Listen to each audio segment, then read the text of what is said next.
मंगलमय मंगल करण वीतराग विज्ञान। नमो ताहि जात भय अरहंतादि महान। करि मंगल करि हो महा ग्रंथ करन को काज। जात मिलै समाज सब पावे निज पद राज। सो निज भाव सदा सुखद अपनो करो प्रकाश। जो बहुविधि भव दुख निको करिह सत्तानाश।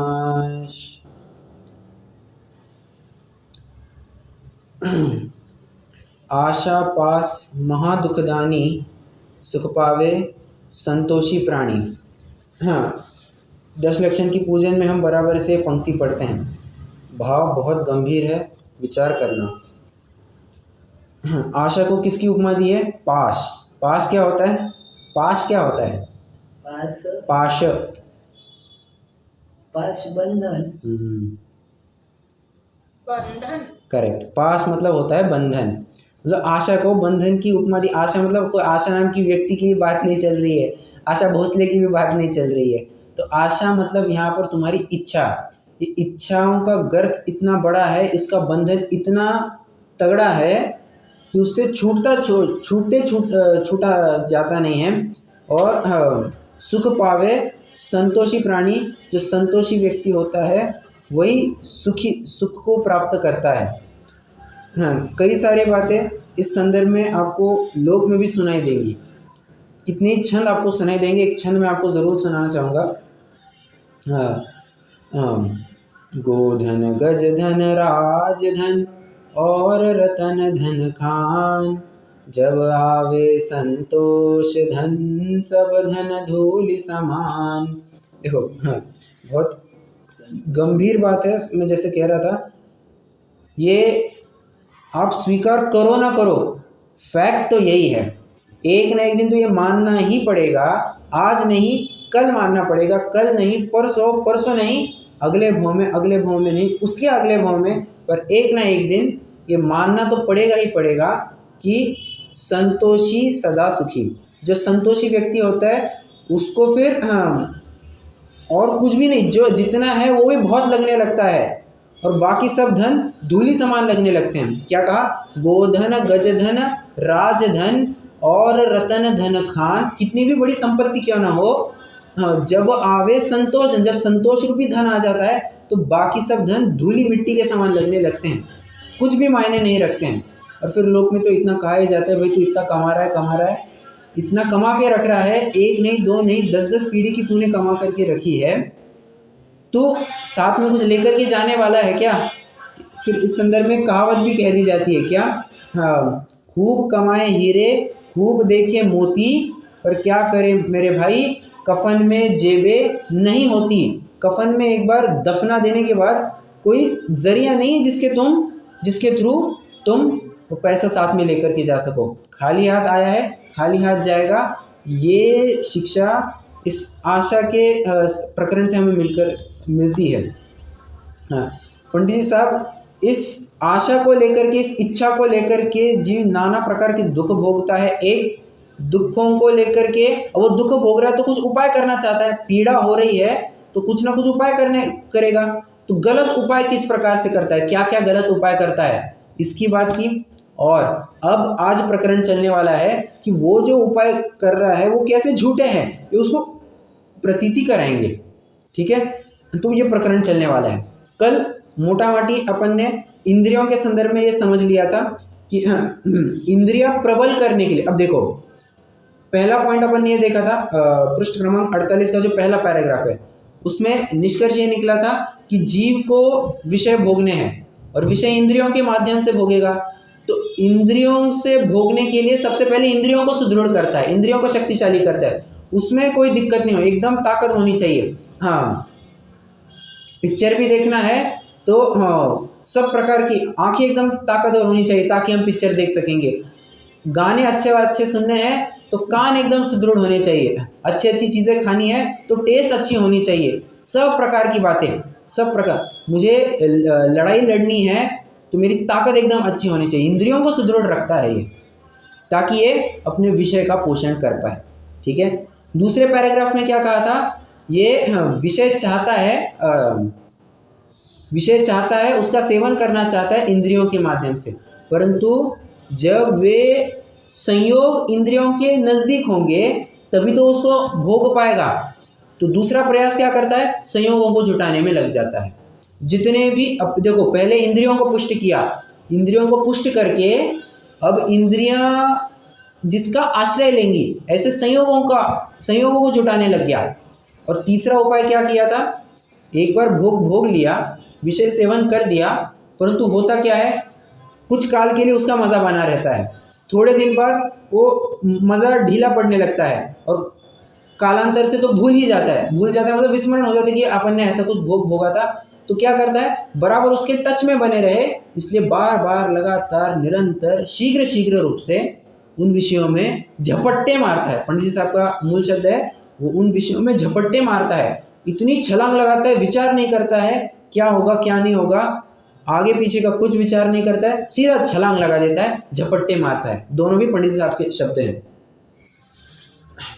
तो इससे समझ में क्या आता है, जीव की गृद्धता कितनी है, जीव की अधीरता कितनी है, जीव की आसक्ति कितनी है, जीव की वासना कितनी है। मैंने 4 शब्द बताए आपने अभी, क्या कोई दोहराएगा चारों शब्द?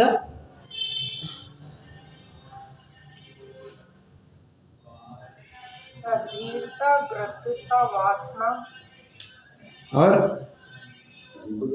आसक्ति। आसक्ति, करेक्ट। हाँ, आसक्ति, वासना, गृद्धता और देखो मैं ही भूल गया विचित्रता, जो कुछ भी है, वासना, आसक्ति, गृद्धता और इच्छा, जो कुछ भी लगाना है। हाँ, तो ये सब बातें हैं, ये जीव में इतनी पाई जा रही है कि वो विषयों को ग्रहण किए बिना उसको चैन नहीं पड़ती है, बिल्कुल भी चैन नहीं पड़ती है। अब एक जाते जाते वैसे ही बात करना चाहूँगा, एक प्रश्न पूछना चाहता हूँ। वैसे कोई अगर, हाँ अच्छा कैसे पूछो अभी, हाँ, आपने कितने ही ऐसे घर देखे होंगे जहाँ पर निरंतर वो एक टेप लगा रहता है, नमो अरहंताणम नमो सिद्ध, नमोकार मंत्र का टेप लगा रहता है। कितने जनों ने देखा है, या किसी के घर में है क्या? देखा है, कई घर में देखा भी। अच्छा, है भी देखा भी है, वो दोनों बातें हो गई चलिए, हाँ, अब आप थोड़ा सा विचार करना, ऐसे प्रैक्टिकली विचार करना।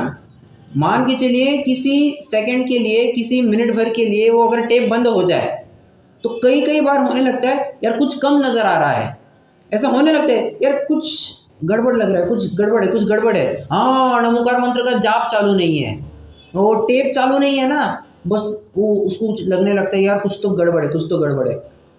प्रश्न है मेरा, क्या ये भी आसक्ति में जाएगा या कैसा?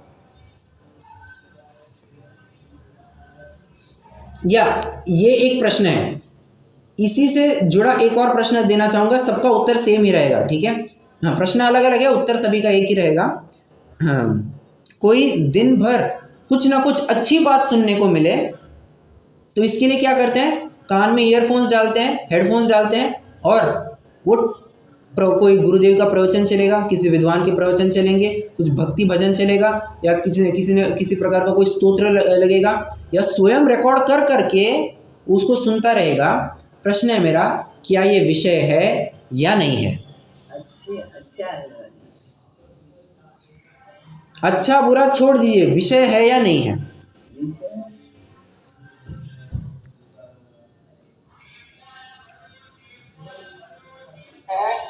विषय है, और ये भी कैसा है, ये इंद्रिय का विषय है, ये मानना पड़ेगा।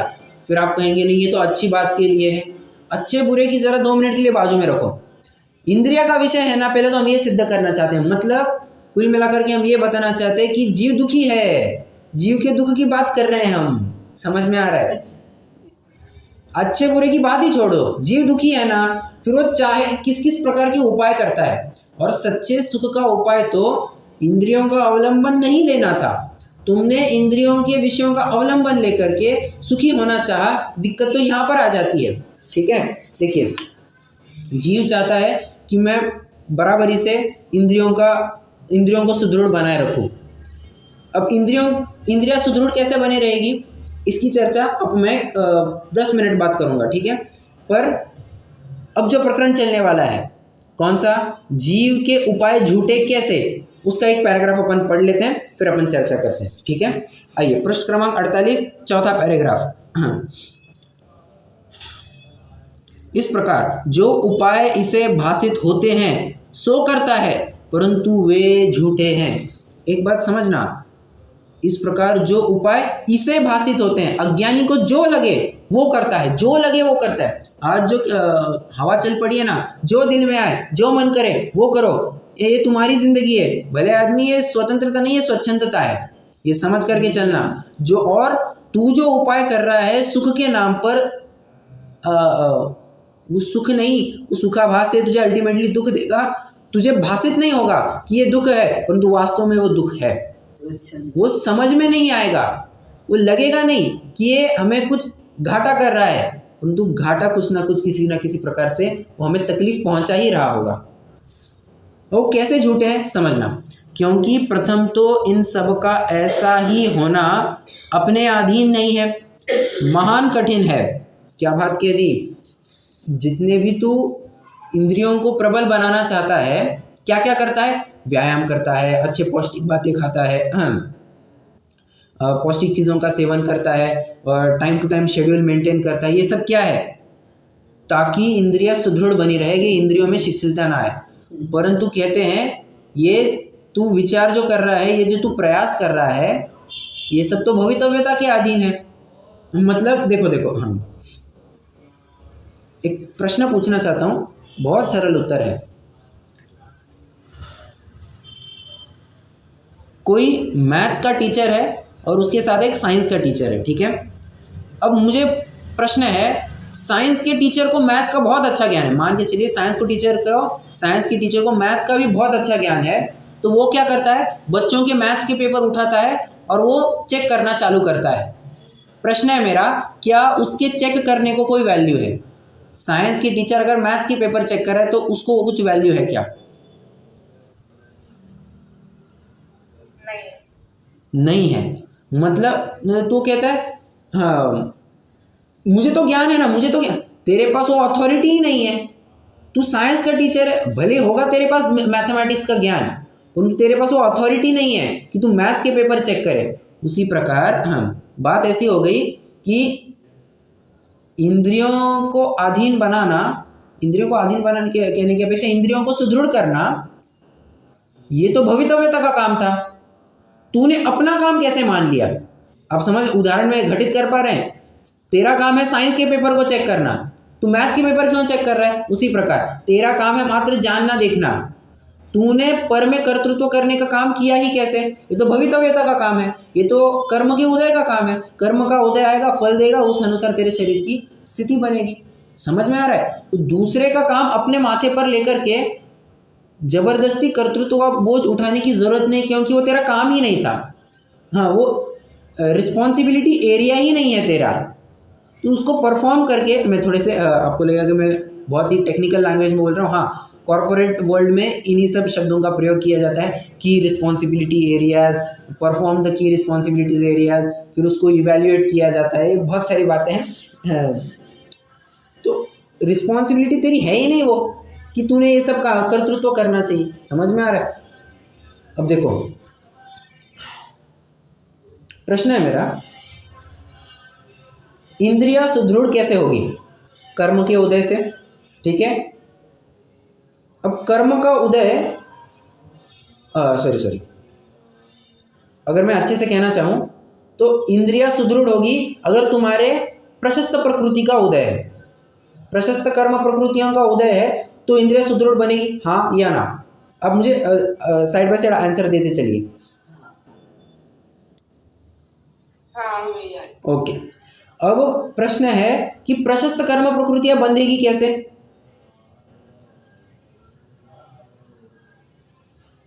वो नाम कर्म। हाँ, नाम कर्म, ठीक है। हाँ, उसका मूल कारण क्या है? प्रशस्त प्रकृतियों को बांधने का कारण क्या है? अच्छे भाव। करेक्ट, अच्छे भाव है। कषाय कम करना, अच्छे भाव रखना, विशुद्ध परिणाम होना, पुण्य भाव करना। तो ये हो गया अच्छे कर्म को, प्रशस्त प्रकृतियों को बांधने के लिए पुण्य कर्म करना। अब पुण्य भाव करना, ठीक है। पुण्य भाव करना या विशुद्ध परिणाम करना मतलब क्या? मतलब समझना, मैं थोड़ी विशिष्ट बात कहना चाहता हूं। जब तुमने स्वयं को जितेंद्रिय अनुभव किया कि मैं तो इस इंद्रिय वाला हूं ही नहीं, इंद्रियों को पुष्ट करने के तुमने काम छोड़ दिए, तब अपने आप तुम्हारा शुद्ध भाव तो था ही, उसके साथ साथ एक विशुद्ध परिणाम भी रहा। तो वो विशुद्ध परिणाम से तुम्हारी प्रशस्त कर्म प्रकृति बंधेगी, उस प्रशस्त कर्म प्रकृति से तुम्हारी इंद्रिया पुष्ट होगी। आप समझ रहे हैं? जीव उपाय करता क्या है और उपाय होता क्या है? उपाय का होना और उपाय का करना दो अलग अलग बातें हैं। सही उपाय क्या है और वो सही उपाय मान क्या रहा है?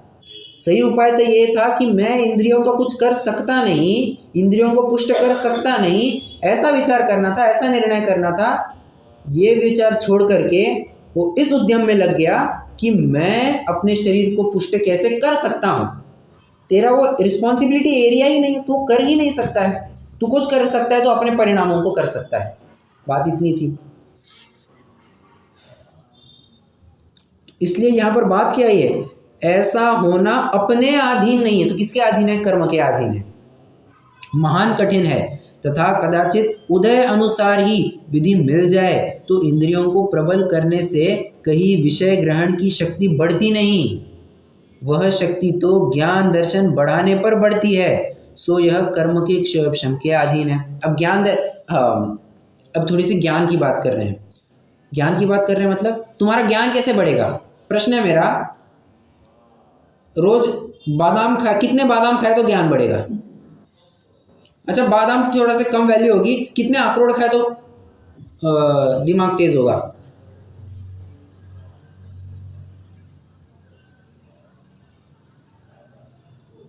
कुछ भी नहीं होगा। और फिर भी उपाय क्या करते हैं? जब भी दिमाग तेज करने की बात आती है, एक रोज इसको 5 बादाम खिलाया करो। हाँ, अब जैसे चलो प्रश्न मैं ये पूछना चाहता हूं कि आज मैंने कक्षा की शुरुआत कैसे की थी? मैंने कौन से पंक्ति से की थी? वो आशा पूरी लाइन, पास ऐसा कुछ था। पूरी लाइन याद आ रही है? नहीं आ रही है? तो याद आने के लिए क्या करना? रोज 5 बादाम खाया करना।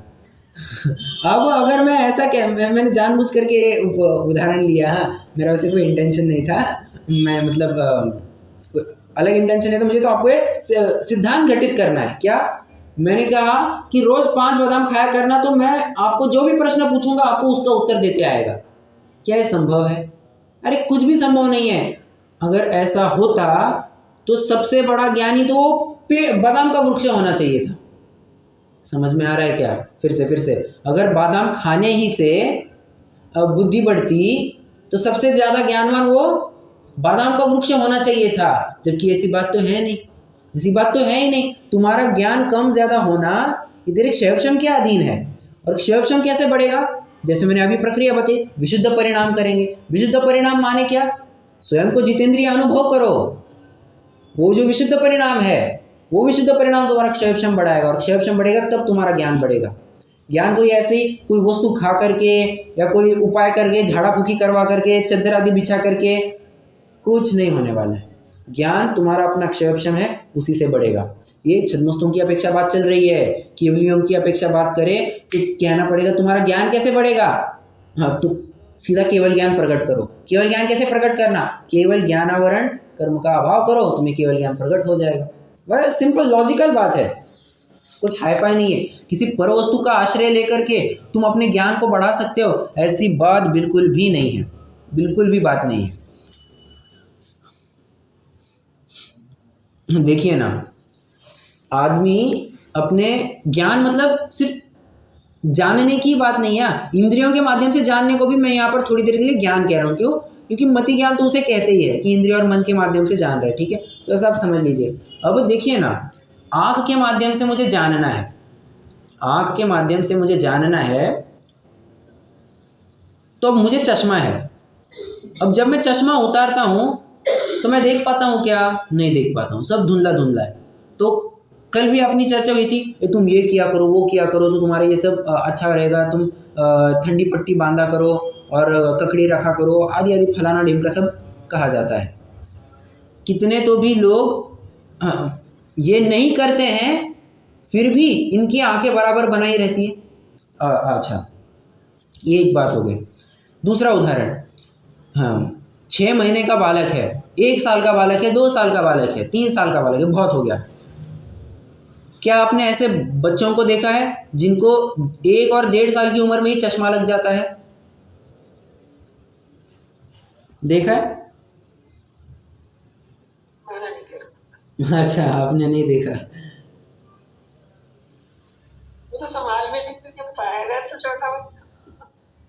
नहीं, ठीक है, तो वैसे कोई बात नहीं, पर मैंने तो देखा है। मैं अपने जो मेरा एग्जाम्पल मैंने अनुभव किया वो तो मैंने देखा है। मैं शायद 10th की बात होगी, मैं जब 10th में था, 11th की बात होगी, तब उस समय में ये जूनियर केजी में जाने वाले बच्चे होते हैं ना, उसमें से 2-3 बच्चे एकदम इतना बड़ा बड़ा चश्मा पहन करके जा रहे हैं। भले आदमी, तेरी उम्र है क्या, तू चश्मा पहन रहा है? अब समझना, हाँ, इतने 1-2-3 साल के बच्चे को चश्मा लगा है। और एक घटना और बताता हूँ, मेरे नाना जी है, तो वो बिना चश्मे के पढ़ लेते हैं। हमारी दादी जी है, अब कई सारी बातें अब बिना चश्मे के भी पढ़ लेती है। अब मैं देखता हूँ, अरे दादी ने चश्मा नहीं पहना, चश्मा तो इनका गुम हो गया क्या? अरे गुम नहीं हुआ है, वो कहती है मुझे पढ़ने आता है। मैं नाना जी को भी पूछता हूँ कि पढ़ने आता है क्या? हाँ, मेरे को आराम से पढ़ने आ जाता है। अब आप विचार करना, अब इनकी उम्र है 70+, नाना जी की, हमारी दादी जी की उम्र है 70+। अब इस उम्र में इनकी आंखें बराबर काम कर रही है। इन्होंने ऐसा क्या उपाय किया था? इन्होंने ऐसे कोई ऑपरेशन वगैरह करवाने गए थे क्या? कुछ नहीं हुआ है। मतलब सारा तुम्हारा क्षयक्षम के अधीन है, पूरा क्षयक्षम के अधीन है। जो तुम प्रयास कर रहे हो, व्यर्थ के प्रयास, शब्द का प्रयोग कर रहा हूँ, व्यर्थ के प्रयास चल रहा है ना, कि मैं ये करूंगा तो वो अच्छा होगा, ये करूंगा तो वो होगा, कुछ नहीं होगा जब तक तुम्हारे कर्म का उदय नहीं है, जब तक तुम्हारे क्षयक्षम नहीं है, तुम्हारे इंद्रियों के हाल हवाल कुछ नहीं बदलने वाले। इंद्रियों का पूरा पत्ता ये कर्म के अधीन है। चलिए, वह शक्ति तो ज्ञान दर्शन बढ़ाने पर बढ़ती है, सो यह कर्म के क्षयक्षम के अधीन है। किसी का शरीर पुष्ट है, उसके ऐसी शक्ति कम देखी जाती है, किसी का शरीर दुर्बल है, उसके अधिक देखी जाती है। देखिए, अब एक और उदाहरण देना चाहूँगा। हाँ, कितने तो भी जन ऐसे होते हैं, मतलब अभी मैं अपना ही उदाहरण देता हूँ। अब मैं जहाँ पर भी जाता हूँ, जहाँ पर भी ऑफिस में जाऊँ, रिश्तेदारों के पास जाऊँ या दोस्तों के पास जाऊँ, कहीं पर भी जाऊँ या घर में रहूँ, मुझे एक कमेंट तो दिन में कम से कम एक बार तो सुनने मिलता है, यार तू बहुत दुबला है, यार तू बहुत दुबला है, तू बहुत अशक्त है। अब मैं बोला यार ये ठीक है, मैं दुबला हूँ तो दुबला हूँ। हाँ, अब मैं ऑफिस की अब बात कहता हूँ। ऑफिस में हमारे एक मैनेजर है, दिखने में एकदम हट्टे खट्टे हैं, एकदम तंदुरुस्त, दिखने में एकदम तंदुरुस्त लगेंगे। हाँ, हमारे अब कंपनी में मेडिकल टेस्ट तो होता है, तो मेडिकल टेस्ट हुआ, तो मेडिकल टेस्ट में मेरा रिपोर्ट आया, मुझे तो कुछ भी नहीं आया। अब मैं इतना दुबला पतला हूँ, सबको लगा ये इतना रोगी होता होगा, मुझे तो कुछ भी रिपोर्ट नहीं आया, ना मुझे बीपी है, ना शुगर है, ना कोई और तरह की दिक्कत है, कुछ भी नहीं। और वो मैनेजर को देखा, उसको शुगर की दिक्कत है, उसको बीपी की दिक्कत है, उसको हेमोग्लोबिन की दिक्कत है, ना जाने 1760 प्रकार की दिक्कत है उसको और आ गई। मतलब विचार करने की बात है, जो शरीर दिखता है ना वैसा होता नहीं है। कितने ही जन, और बताऊं मैं आपको, वो जो है वो व्यक्ति वो नॉनवेज भी खाता है, वो शराब भी पीता है। अब आप कहेंगे कि अरे शराब नॉनवेज खाने वाले का तो इस स्वास्थ्य लोक में जो ऐसा प्रचलन है कि तू नॉनवेज खाते तो तेरे को ऐसी दिक्कत नहीं होनी चाहिए, तू तो सुदृढ़ होना चाहिए, तू शराब पीता है तो तेरा भी अच्छा होना चाहिए। हाँ, तो समझना, ये सब उपाय करने से कुछ नहीं होता है। कुछ नहीं होता है। जिसका शरीर पुष्ट है उसकी ऐसी शक्ति कम। और हाँ, मुझे कभी अगर कुछ डिसीज़ वगैरह हो जाता है, कुछ रोग हो जाता है, तो लगभग मुझे 5 दिन मैं बिना दवाई के क्योर हो जाता हूँ। और वो मैनेजर है, वो एक व्यक्ति की बात नहीं है, बहुत सारी बातें और बहुत सारे लोगों की बात है। वो एक बार बीमार पड़ गए तो कम से कम 10 दिन तो लेते हैं दवाई के साथ क्योर करने के लिए। अब ये क्या है? ये क्षयक्षम है, पूरा पूरा का पूरा क्षयक्षम है, कर्म का उदय है। किसी का शरीर दुर्बल है, उसकी अधिक देखी जाती है। अब लगने में दुर्बल मैं हूँ। अब मैंने वैसे ही एक बार ऐसी डायलॉग बाजी कर ली थी, क्या मैं दुबला हूँ पर अशक्त नहीं, मैंने ऐसी एक बार डायलॉग बाजी कर ली थी, तो बहुत हिट हो गया था वो डायलॉग, क्या है, मैं दुबला हूँ पर अशक्त नहीं। चलिए, इसलिए भोजन आदि द्वारा इंद्रियां पुष्ट करने से कुछ सिद्धि है नहीं। कषाय आदि घटने से कर्म का क्षयक्षम होने पर ज्ञान दर्शन बढ़े, तब विषय ग्रहण की शक्ति बढ़ती है। मतलब कषाय को घटाने की बात कर रहे हैं, तो बाहर में कुछ उपाय मत कर, अंदर में उपाय कर। ये एक बात पहले पैराग्राफ से समझ में आ गई, ठीक है। अब दूसरे पैराग्राफ की तरफ बढ़ते हैं। ये पूरा पैराग्राफ किसके बारे में था? इंद्रियों को पुष्ट करने के बारे में। अगर आप पहला ही पैराग्राफ देखेंगे, 48वें पृष्ठ का जो पहला पैराग्राफ देखेंगे, वहां पर भी यही बात आई थी कि जीव किस किस प्रकार के उपाय करता है। तो पहले शरीर को, इंद्रियों को पुष्ट करता है। अब इंद्रियों को पुष्ट करने के अर्थ क्या क्या गलत उपाय करता है, वे झूठे क्यों हैं? झूठे क्यों हैं मतलब वो सिद्ध कर रहे हैं, तर्क युक्ति के माध्यम से सिद्ध कर रहे हैं। क्योंकि विचार कीजिए ना, हमारे मुनिराज है, साल साल तक उपवास आदि करते हैं, भोजन का एक ग्रास ग्रहण नहीं करते हैं, पानी की एक बूंद का सेवन नहीं करते हैं, जिंदा है या नहीं है? जीवंत है या नहीं है? जी बिल्कुल है। और अधिकांश मरीज अगर आप अस्पताल में देखेंगे, अधिकांश मरीज तो ऐसे हैं जो ज़्यादा खा खा करके मर रहे हैं, कम खा खा करके नहीं, ज़्यादा खा खा करके मर रहे हैं। मतलब व्याप्ति दोनों तरफ से हट गई कि तू खाने से जिंदा रहता है और नहीं खाने से मरता है, दोनों भी व्याप्तियां घटित नहीं होती है। समझ में आ रहा है? कितने ही जन है जो खा खा करके मरते हैं और कितने ही जन है जो बिना खा करके भी जिंदा रहते हैं। तो दोनों तरफ से बातें निगेट हो जाती है। इसलिए तू खाने से तेरा शरीर बनता है ऐसा नहीं, जिस प्रकार से तेरी आहार वर्गणाएं ग्रहण होती है उस प्रकार से तेरा शरीर मेंटेन होगा, ठीक है। चलिए अब अगला पैराग्राफ। तथा विषयों का जो संयोग मिलाता है, ये कोई पढ़ेगा क्या? पढ़ूं मैं? हाँ जी।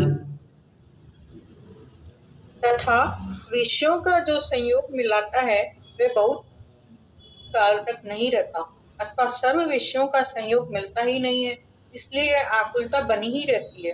तथा उन विषयों को अपने आधीन रखकर शीघ्र शीघ्र ग्रहण करता है, किंतु वे आधीन रहते नहीं है। एक मिनट, वे भिन्न द्रव्य क्या कह रहे हैं यहाँ पर?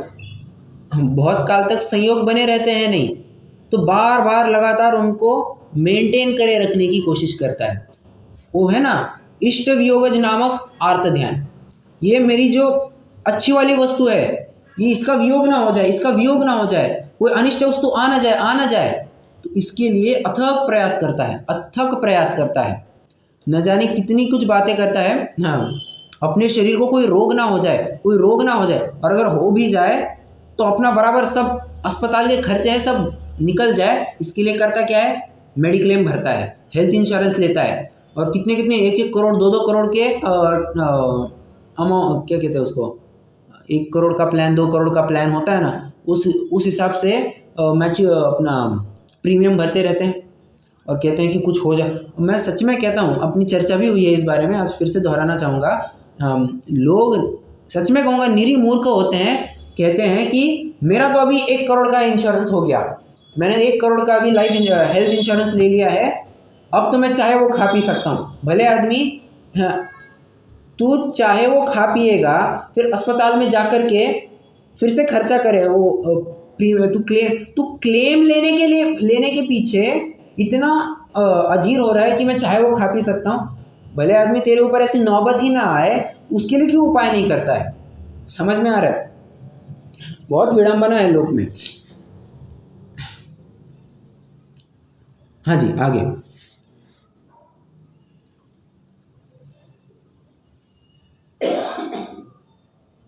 भिन्न द्रव्य तो अपने अधीन परिणमित होते हैं या कर्मोदय के अधीन है। ऐसे कर्म का बंध यथा योग्य शुभ भाव होने पर होता है और पश्चात उदय आता है, वे प्रत्यक्ष देखते हैं। अनेक उपाय करने पर भी कर्म के निमित्त बिना सामग्री नहीं मिलती। बस कर्म के, हाँ देखो कंक्लूजन तो इन्होंने भी यही दिया है, यही दिया मतलब इन्हीं के कंक्लूजन से अपन ने चर्चा की है कि कर्म के निमित्त बिना सामग्री नहीं मिलती। फिर से, कर्म के निमित्त बिना सामग्री नहीं नहीं नहीं मिलती। अब इसको थोड़ा उल्टा विचार करते हैं। हाँ, कर्म का उदय अगर नहीं है तो सामग्री मिलेगी क्या? नहीं मिलेगी। कर्म का उदय है तो सामग्री मिलेगी क्या?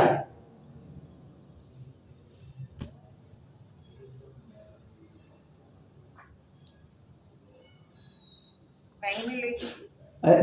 मैंने एक ही बात को थोड़ा उल्टा पूछ लिया, घुमा करके पूछ लिया, कोई अलग नहीं पूछा है मैंने। नहीं कैसे कहा? हाँ आएगा ना, कर्म का उदय है तो सामग्री मिलेगी या नहीं मिलेगी?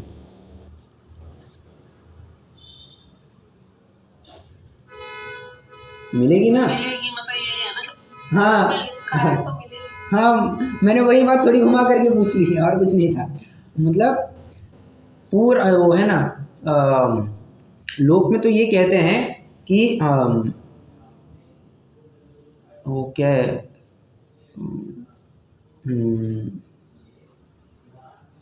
सियाराम में नहीं, सियाराम में सब जगह जानी नहीं, कुछ तो भी है, राम की मर्जी के बिना यहाँ एक पत्ता नहीं हिलता, जो उसी से संबंधित कोई एक ऐसे छंद है, दोहा है, मुझे याद नहीं आ रहा है।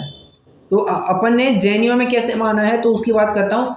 कर्म प्रधान सर्व विश्व करी राखा। अन्य मतियों में क्या मानते हैं? अल्लाह ने सब कुछ बनाए रखा है, राम ने सब कुछ बनाए रखा है, कुछ नहीं है। कर्म प्रधान सर्व विश्व करी राखा, और जो जस करई तस फल चाखा। जो जैसा करेगा उसका अनुसार फल पाएगा। उस फल को बदलने में इंद्र अथवा अहमिंद्र कोई भी समर्थ नहीं है, वो होकर के ही रहेगा। जब कर्म का उदय आना है तुझे वो सामग्री मिल करके ही रहेगी, और अगर कर्म का उदय नहीं होगा तो किसी भी हालत में तुझे वो सामग्री नहीं मिलेगी।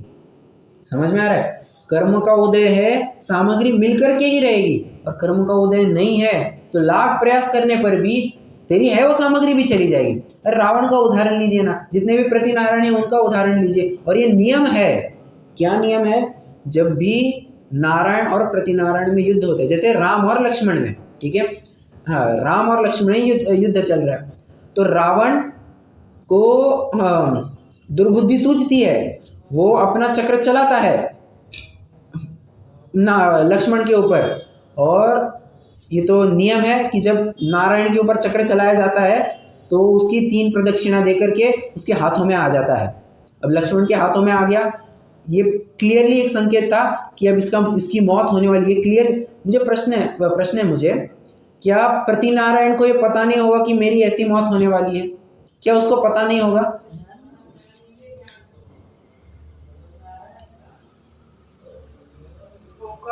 सब पता होता है, परंतु वो कर्म का उदय भी ऐसा होता है और उसको बुद्धि भी तदनुसार सूझती है कि वो चक्र चलाता है, और ये नियम है, हर बार होता है ऐसा है। नारायण प्रतिनारायण वो चक्र चलाता है, नारायण की तरफ से एक आखिरी वार्निंग आती है, अब भी सरेंडर कर लो, अब भी हमारे अधीन शरण आ जाओ, हम तुम्हें बख्श देंगे, हम तुम्हारी जान बख्श देंगे।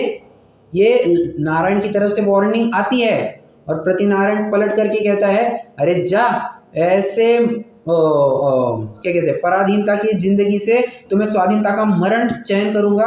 और बस फिर नारायण चक्र चलाता है सब प्रकार से।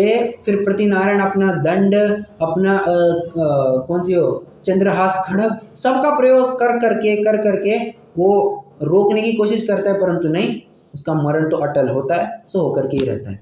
कर्म का उदय जब था तब तो इतने काल के लिए चक्र उसके हाथ में था, और जब कर्म का उदय चला गया तो सब गायब, A to Z सब गायब हो जाता है। अरे अर्धचक्री का ही क्यों, भरत चक्रवर्ती के बारे में बात कीजिए ना, समस्त चक्रवर्तियों की भी बात यह है। स्पेशली अगर भरत चक्रवर्ती की बात करें तो जैसे ही वे राजपुत्र को तिलक करने गए तिलक किया उतने में ही साम सुम चक्र रत्न सब सब सब खत्म, नवनिधि 14 रत्न सब गायब हो जाते हैं, A to Z गायब हो जाते हैं। क्यों? क्योंकि वे तो कर्म के उदय के अधीन थे। अब तुम्हारा कर्म का उदय ही नहीं रहा तो सामग्री भी नहीं रहेगी। सामग्री सब कर्म के अधीन है।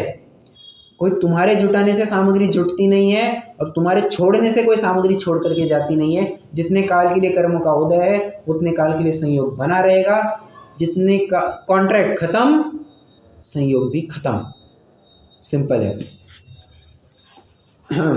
चलिए अगला पैराग्राफ। तथा एक विषय को छोड़कर अन्य का ग्रहण करता है, ऐसे झपट्टे मारता है, उससे क्या सिद्धि होती है? जैसे मण की भूख वाले को कण मिले तो क्या भूख मिटती है? उसी प्रकार जिसे सर्व के ग्रहण की इच्छा है, उसे एक विषय का ग्रहण होने पर क्या इच्छा मिटती है? इच्छा मिटे बिना सुख नहीं होता, इसलिए यह उपाय झूठा है। अब समझना। हाँ, वो पद्मावत पिक्चर अगर आपने देखी होगी तो उसमें वो किस घटना पर आधारित है? वो पद्मावत पिक्चर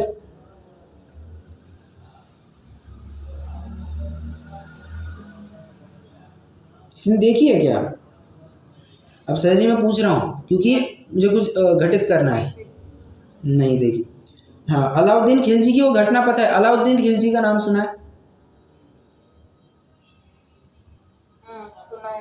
तो वो क्या उस समय में वो दिल्ली की तख्त संभालता था और चित्तौड़ में राजा का नाम उदय सिंह था, नहीं रतन सिंह, हाँ महाराणा राजा रतन सिंह थे, राइट। तो राजा रतन सिंह उस समय चित्तौड़ के अधिपति थे। तो किसी उनके पुजारी ने अलाउद्दीन खिलजी के कान भर दिए कि इसकी पत्नी बहुत सुंदर है, तो अब इसको इतनी विषय की वासना होने लग गई कि 60,000 की सेना को लेकर के चल दिया चित्तौड़ की तरफ। क्यों? एक विषय को ग्रहण करना, उसकी पत्नी को एक बार बस देखना है। प्रस्ताव भेजा और हाँ, ये भारतीय संस्कृति रही है कि किसी भी प्रकार से शील के ऊपर दाग नहीं लगने देते हैं। तो राजा ने, रानी ने, मंत्रियों ने सब प्रकार से मिलकर के निर्णय किया कि नहीं, ये प्रस्ताव बिल्कुल भी स्वीकृत नहीं है, ठुकरा दिया प्रस्ताव। फिर बाद में हाँ, एक पॉइंट ऑफ टाइम पर उन्होंने विचार किया यार बहुत दिक्कतें हो रही है, हाँ, हमारे ऊपर रोज की समस्या बनी पड़ी है।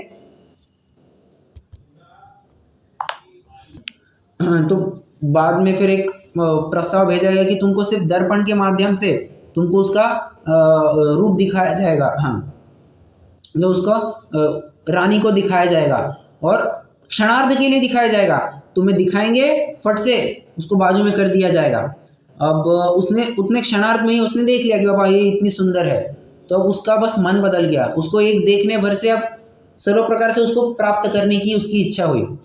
तो फिर छल फरेबी से फिर राजा रतन सिंह को पकड़ करके ले गए, बहुत सारी दिक्कतें हुई और अंत में एक बार युद्ध हुआ और युद्ध में फिर ये पूरी रतन सिंह, अब देखिए अलाउद्दीन खिलजी के पास 60,000 की कुछ सेना थी, ये राजा रतन सिंह के पास कुछ 10,000 की सेना थी। परंतु हम जब अपने आन बान शान और शील की रक्षा की बात आती है तो कहीं भी पीछे नहीं हटते हैं। ये भारतीय संस्कृति की बहुत विशेषता रही है। हाँ, और फिर उसमें ये बात आगे की ये हो गई कि जितनी भी महिलाएं थी अंदर की, सबने जौहर करना समझ लिया। जौहर मतलब क्या होता है?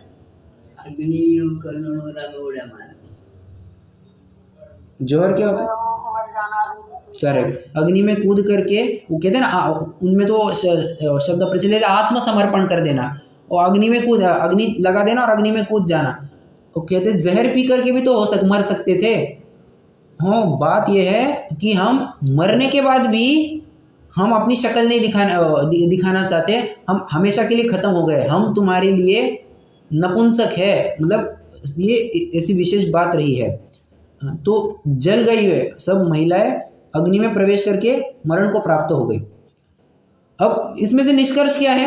वो जौहर कर दिया, वो सब ठीक है, वो तो कहने की बात भी नहीं थी, वो तो सहज ही में बात कह दी मैंने।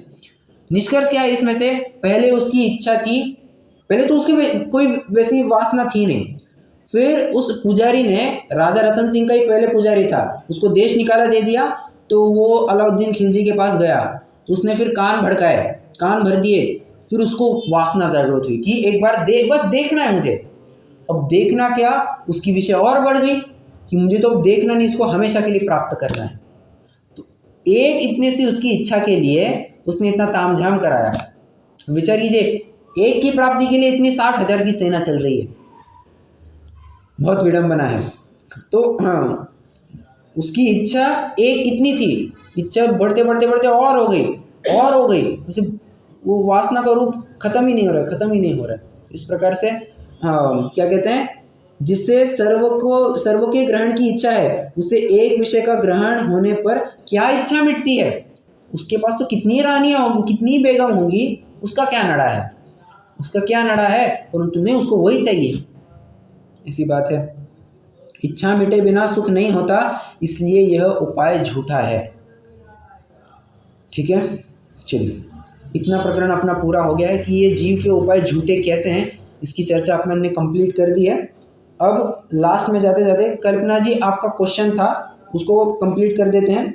आपका क्वेश्चन ये था, क्वेश्चन नंबर 14 कहाँ गया, कि मोक्ष मार्ग प्रकाशक ग्रंथ अपूर्ण होने से क्या अप्रामाणिक हो जाता है। तो इसमें आपको क्या समझ में नहीं है, आप थोड़ा सा इंडिकेट कीजिए, फिर मैं आपको एक्सप्लेन करता हूँ।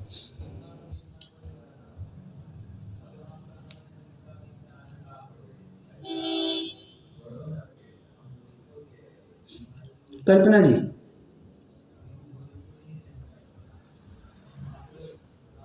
Yes sir. आपका क्वेश्चन था ना 14th क्वेश्चन, उसमें आपको यस सर। स्पेसिफिक क्या डाउट है, आप मुझे वो बताएंगे तो मैं आपको उस हिसाब से खुलासा करता हूँ। सर वो जो आंसर लिखा हुआ है ना, वो समझ में नहीं आया सर। ओके, आंसर नहीं समझ में आया, ठीक है, मैं आपको थोड़ी एक शॉर्ट में एक्सप्लेन करता हूँ। चलिए, अब देखिए, हाँ, प्रश्न क्या है पहले ये समझते हैं। प्रश्न ये है कि मोक्ष मार्ग प्रकाशक ये ग्रंथ तो अधूरा है, तो अगर अधूरा ग्रंथ है तो अप्रामाणिक होना चाहिए था, ऐसा सामने वाले का प्रश्न है। फिर से ग्रंथ अधूरा है तो अधूरा ग्रंथ अप्रामाणिक होना चाहिए, ऐसा सामने वाले का कहना है। ठीक है, उसका एजर्शन है, तो उसकी कंप्लेंट है। अब देखो, दो प्रकार के ग्रंथ होते हैं, एक होता है अपूर्ण ग्रंथ और एक होता है टूटक ग्रंथ। ये टूटक ग्रंथ क्या होता है समझना, एक उदाहरण के माध्यम से आपको अच्छे से समझ में आएगा। हाँ, आपको मान के चलिए मिक्स सब्जी बनानी है, तो मिक्स सब्जी में क्या क्या लगता है, लौकी लगती है, केला लगता है, अपन तो आलू वगैरह खाते नहीं है बराबर, तो लौकी लगती है, केला लगता है, मटर की सब्जी लगती है, मोटा माटी ये सब चीज़ें लगती है। ठीक है, अब इसको जब अच्छे से उबालेंगे, पकाएंगे, उसमें मसाला वगैरह डालेंगे, तो मिक्स सब्जी तैयार हो जाएगी। ठीक है, अब प्रश्न है मेरा, क्या मिक्स सब्जी ऐसे बनाई जा सकती है कि लौकी की भी सब्जी अलग से बनाई है, मटर की भी सब्जी अलग से बनाई है, केले की भी सब्जी अलग से बनाई है, उसको मिक्स कर दो तो वो मिक्स सब्जी हो जाएगी। कहने को तो वो मिक्स सब्जी हो जाएगी, पर हमें जिस फॉर्म में अपेक्षित है, क्या उस फॉर्म में मिलेगी वो सब्जी?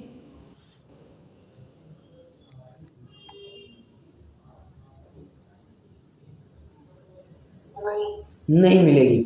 बस उदाहरण थोड़ा सा विचित्र लगा होगा, परंतु है, मुझे इस बारे में चर्चा करते विचार करते हुए मुझे यही उदाहरण ख्याल में है कि हाँ, ये ऐसा हो सकता है। तो देखो, हाँ, टूटक ग्रंथ क्या होते हैं कि कोई ग्रंथ में से एक बात उठा ली, दूसरे ग्रंथ में से एक बात उठा ली, तीसरे ग्रंथ में से एक बात उठा ली, और फिर उसको कंपोज कर दिया, इकट्ठा करके एक बंच बना करके रख दिया। अब क्या ऐसा संग्रह पूर्णता को क्या पूर्ण कहला सकता है? ये पूर्ण नहीं कहला सकता।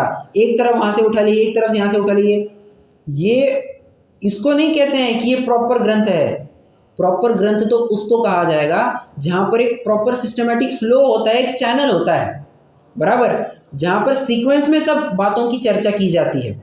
जैसे हम मोक्ष मार्ग प्रकाशक ग्रंथ देखेंगे तो सब बातों का सीक्वेंस है कि पहले तो एक इंट्रोडक्टरी पार्ट था, उसके बाद में उन्होंने जीव दुखी कैसे है, जीव की दुख की अवस्थाएं बताई, फिर दुख के कारण बतलाए, वो दुख के कारण झूठे क्यों हैं इनकी चर्चा की, फिर सुख का क्या उपाय है इसकी चर्चा की। मतलब सारी बातें सीक्वेंस में, ऐसा हैफहज़ार्ड मैनर में कुछ भी नहीं किया है। हाँ चलो, तुमको पहले हम दुख तुम्हारे उपाय झूठे क्यों हैं ये बताते हैं, फिर तुम्हारी अवस्था बताएंगे, फिर तुम्हारे सुख के कारण बताएंगे। ऐसा नहीं है, ऐसा नहीं है, हैफहज़ार्ड मैनर में कुछ भी नहीं किया है। कंप्लीट सीक्वेंस में है। अब ये तो हुआ इत्तेफाक ऐसा है कि अब देखो, और पूर्ण करना चाहते थे पंडित जी ये ग्रंथ पूर्ण करना चाहते थे, परंतु destiny had written something else, उनके नसीब में कुछ अलग ही लिखा था, तो ये ग्रंथ पूर्ण नहीं हो पाया। ठीक है, तो दो अलग अलग बातें हैं। मैं फिर से दोहराता हूँ, एक टूटक ग्रंथ होता है, एक अपूर्ण ग्रंथ होता है। अपूर्ण ग्रंथ आप देखेंगे तो भले ही वो खत्म नहीं हुआ है, परंतु शुरुआत से पढ़ेंगे तो आपको वहाँ पर एक क्रम दिखाई देगा कि हाँ ये व्यक्ति कहना क्या चाहता है। और टूटक ग्रंथ में आपको कुछ भी ऐसा ख्याल में नहीं आएगा कि बीच में से कोई बात आ गई फिर और कोई बात आ गई, एकदम रैंडमली, क्या कहते हैं, रैंडमली कुछ भी बात आ जाती है, हैपहैज़ार्ड मैनर में कंपाइलेशन हो जाता है बस। ठीक है, ये कोरा कंपाइलेशन नहीं है, प्रॉपर कनेक्टिविटी है, प्रॉपर सीक्वेंस है, इसलिए प्रामाणिक ग्रंथ माना जाता है। ठीक है, तब ये सिंपल ऐसे ही दे सकते हैं ना सर आंसर अपन को अगर देना है तो, कि ये प्रामाणिक ही है क्योंकि सब व्यवस्थित है एंड केवली ने जैसे करेक्ट, बस दैट्स इट। ये तो क्या है, ये जो उत्तर दिया है ना, ये थोड़ा सा एक्स्ट्रा इंफॉर्मेशन के लिए, आपको भी नई जानकारी हो इस हिसाब से वो उत्तर दिया है। ओके, टूटक ग्रंथ को अपूर्ण ग्रंथ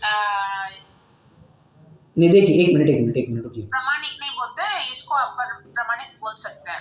हाँ, अपूर्ण ग्रंथ है उसको प्रामाणिक कहा जा सकता है, परंतु जो टूटक ग्रंथ है वो तो डेफिनेटली अप्रामाणिक ही होता है। Okay sir, thank you sir. Okay, हाँ, कोई दिक्कत है इसमें और? हाँ बोलिए। मुझे ये जानना है कि ये जो नमोकार मंत्र की जो ट्यून चलाते हैं ना घर में, जैसे अभी आपने पढ़ा, तो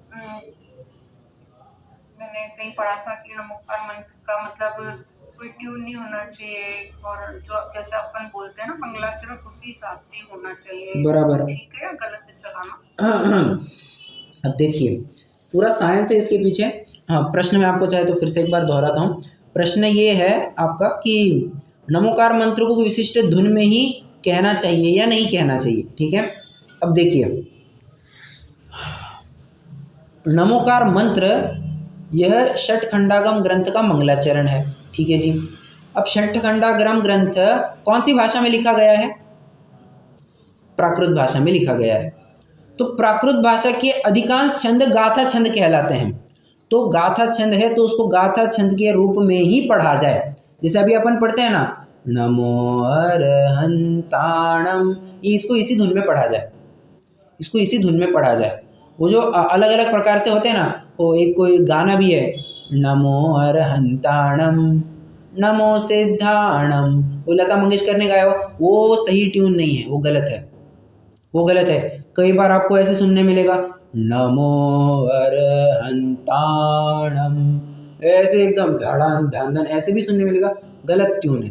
गाथा छंद है तो उसको गाथा छंद के रूप में ही पढ़ा जाए। क्यों? ये व्याकरण है, अब इसमें क्यों अपन ऐसे नहीं पूछ सकते है, इसको फॉलो करना है, ऐसी बात है।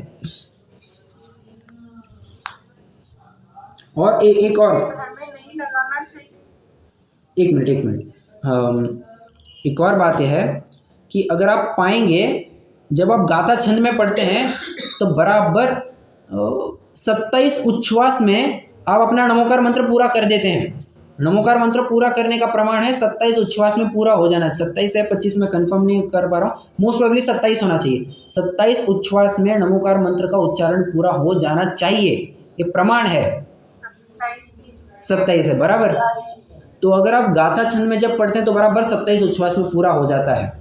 आप अन्य धुन में किसी पढ़ेंगे या कम होगा या ज़्यादा होगा, ठीक है, अब चेक करके लेना।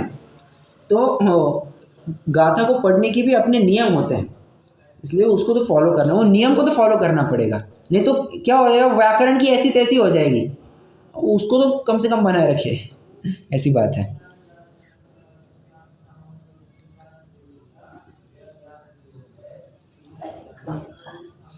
आप कुछ और भी कह रहे थे? मैं ये जानना चाहती थी कि फिर को घर में नहीं चलाना चाहिए? बेहतर है, अब मेरा पर्सनल ओपिनियन मांगे तो नहीं चलाना चाहिए। क्यों? फिर वो गलत है, हो जाता है ना, गलत बात का प्रचार क्यों करें अपन। हाँ, ऐसा है।